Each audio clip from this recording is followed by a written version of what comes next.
Hello. This video is going to be a potentially upsetting one, so strap in. I have to raise a few warnings there because I will be talking about upsetting experiences of someone who grew up neurodivergent and autistic. So there's that. So basically, allow me to reintroduce myself. Hello, this is my channel, the Peculiar Maple, and I discuss different things that I've experienced when I can, or other things that are going on in the world, aka a form of experience.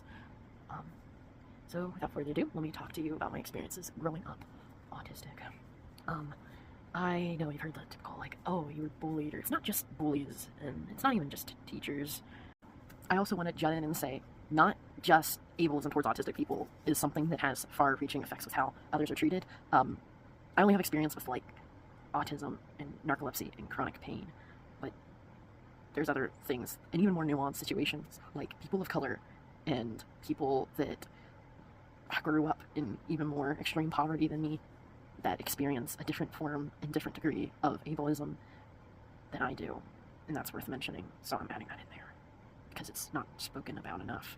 And it's like there's different disgusting flavors of ableism, but while they can affect us differently, the overall thing is it's a product of people dehumanizing us. You can't care as much about us if you don't really think of us as having a problem. Okay, like, if you think there's a problem with us, wow, you stepped in and helped us. No, these people are lazy. Like, that sort of thing. Like, they're lazy, even though there are communities that have long existed out there who have welcomed people like us. But hey, anywho, that little bit in. Ableism extends far, far past that. It extends into the way my mother cared about me, because she loved me, but she was also autistic, and she wasn't ever really the type to try to do harm, but she didn't know how to take care of me very well. And when I say this, I mean that, as she was somebody who was told and taught to raise me a certain way, even though she may have intrinsically known, hey, I should raise my kid XYZ way, there's this push to raise autistic people a specific way that goes against how we are as the fiber of our being. And unless you've raised kids from that standpoint, you might not understand what I'm talking about. Or unless you're autistic, you might not understand, but it is very ingrained. Manners, ways of existing, ways of being. There's a certain way of doing it, and if you don't do it, shame on you, shame on the parent. And there was always a shame that lingers with that sort of thing, where people think, well, I'm not good at it, why do they need to be good at it? But also I kind of have to. It's like this cognitive dissonance, if you will, wanting to help your kids and knowing what's best for them, but those around you are like, no. Like, I felt that. I see it in hindsight, and that's why I add that in there, the asterisk. She knew. There's this social pressure, though. So imagine what it must be like living without a parent like mine. What would that be like? I don't know. I sort of know, but not fully. I've only had that happen, like, partially. Not fully, though. It's weird. But yeah, food for thought there. And it's like, you don't hear people talk about that enough, but there are so many kids out there that eventually, yeah, we got to a point now where we're like, we're Gucci. We understand both of ourselves now, and we're better for it. But there was a point in time growing up where I thought, like, at some points I was like, it wasn't even really her, it was more someone else. But like, there have been caregivers in my life that have had some part in my care as a kid, and they'd not really understand or take it that well, or they'd take it offense to my autistic traits that were curated almost. So, her elaboration on her, she was very pro-education and me learning new things and exploring new avenues of things I enjoyed, because it's good for development of a kiddo, and it's good for them to look even more into stuff. It's good for them to sit around with a bunch of books that they like and read them for fun, and read them when they want to. And kind of like, you're like, oh, you want to learn about this? Look at this library book, you just opened it up and you just stare at it. Like, sometimes I kind of think back on those younger years. I'm like, wow, this is the good stuff. Like, you know how to re-experience that? I found in the same vein. You just go, get a library card, get digital books, and you do your best. Sometimes physical books, though, are better. I'm gonna be honest. I like the bigger books with the pictures. They're easier to read. My eyes don't hurt as much, and I can just close it if I want to. So, might have to go back and get some physical bug books for my bug husbandry. Sorry. Anyhow, with that being set aside, I have so many books that I've read that just niche and random interest. Like, I at one point, like, not to autistic people, but in general, like, I had a bug husbandry book that I got from the library. I tried to keep bugs, didn't work, so I released the ones that I didn't husbandry very well. I feel really bad now for saying that. I'm just canceling myself. But I feel really bad. It only lasted a day, though, so if anybody's too worried, they were pill bugs, they're probably okay.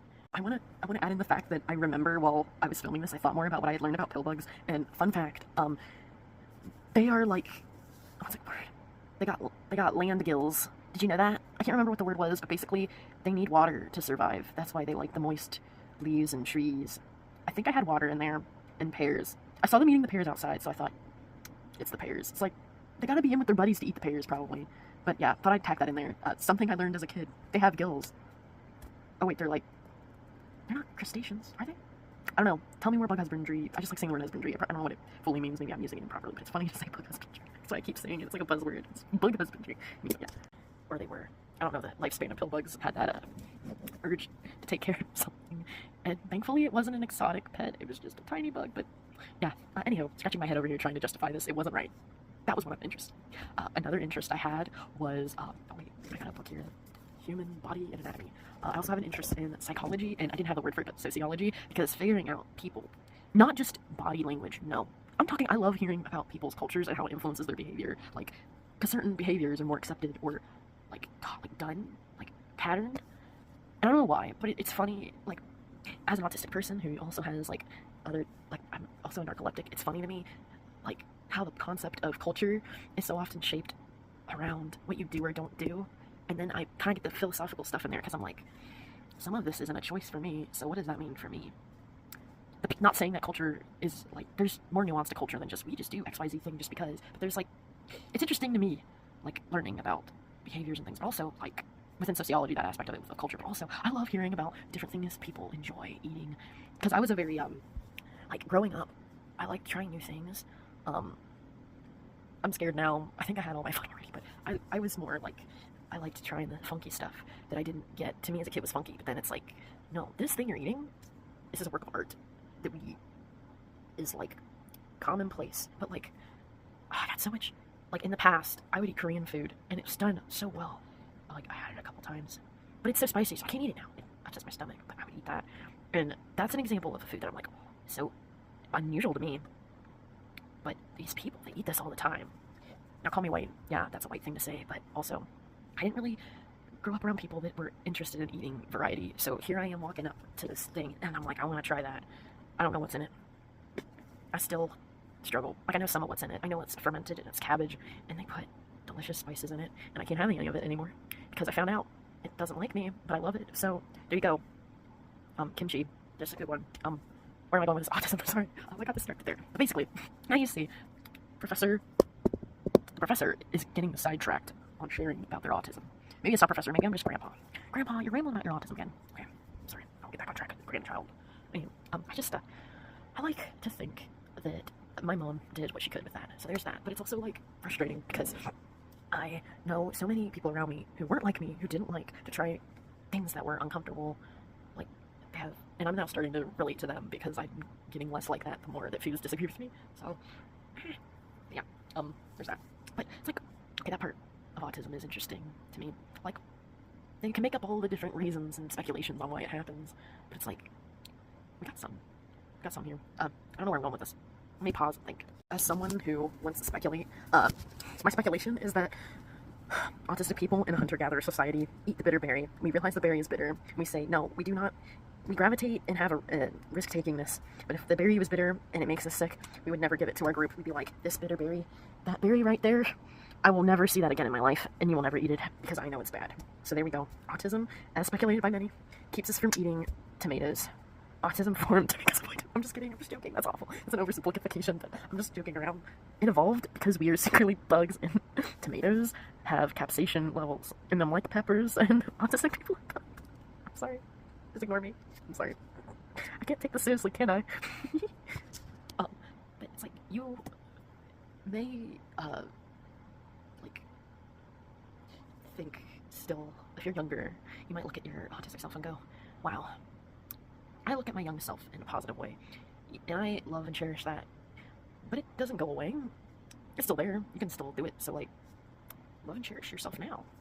And we don't have to be down on ourselves about it for enjoying things we like, and also things that we don't like, but make our brains very happy. Like, for example, there's some things that I am, some things I do, some things that can cross both lines, and I'll feel great even, that I can access the flow state, as they call it. But sometimes I just do. Some things that I like art, it flows through me very easily because of I feel like my interest in other people and their stories. Art feels like a vehicle for sharing mine in a way. Like, if I could cook, that would be cool, but that's not easy for me. I don't like it as much, so art is my method of sharing. Also like journaling. Like, you just, something that's me, that I struggle to do is, like, it's not art. Art I can do pretty easily, but it's, like, overwhelming to me. This is really hard to explain. It's like, okay, art is something that isn't as painful to me as other things. But there are some things that are just, like, impossible to, like, look away from. Like, if I don't know something, to me, that's almost a form of pain. Like, I don't know if other autistic people experience this, but if I don't know the why, we're having a bad day. Or I will postpone it. But I have to know. And if I can't know why, then why not?